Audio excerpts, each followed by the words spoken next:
আসসালামু আলাইকুম।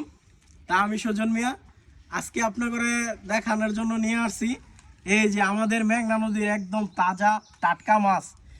অনেক সুন্দর মাছ আমাদের মেঘনা নদীর মাছ। সকল জেলায় নাম আছে এই মেঘনা নদীর মাছের। খুবই স্বাদ এবং কি খুবই সুস্বাদু।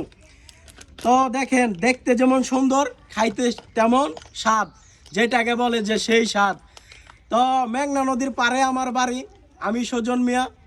তা আমাকে সবাই কম বেশ চিনেন, আমি গ্রামের ছেলে, তাই গ্রামের সৌন্দর্য আপনাদের মাঝে আমি তুলে ধরি।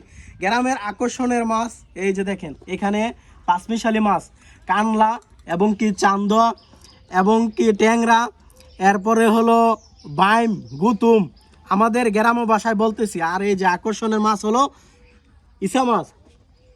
এই যে দেখেন, খুবই স্বাদ, খুবই স্বাদ এবং কি খুবই সুস্বাদু এই মাছ। আমাদের মেঘনা নদীর মাছ যে খেয়েছে সে একমাত্র জানে এই স্বাদরা। তবে সকল জেলায় নাম আছে এই মেঘনা নদীর মাছের। ব্রাহ্মণবাড়িয়া জেলা, থানা বাঞ্ছারামপুর, মেঘনা নদীর পাড়ে একটি গ্রাম, সেই গ্রামের নাম হলো মায়রামপুর। আমি মায়রামপুরের ছেলে।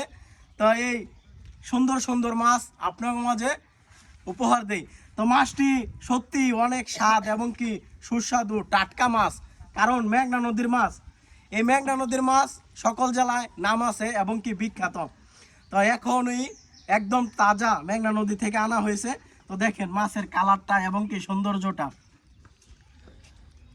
দেখতে যেমন খাইতে তেমন।